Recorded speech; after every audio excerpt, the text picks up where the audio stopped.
All right, 17 Malibu 1.5 turbo. This thing came in a couple weeks ago for a smoked vacuum pump. So we got a new Chevy vacuum pump, put it back together. Customer was saying it was not starting sometimes and it was throwing timing codes and whatnot. Anyway, that's a pretty common issue on these piece of junks. Basically what happens usually is the timing wheel here spins on the camshaft in relation to this QR code flat spot.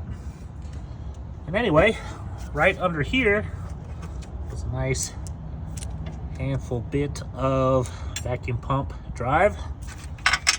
And on this one, once I started knocking this back around, because it was probably about a third of the way out, the timing nip was already busted off. So it's going to get a camshaft now.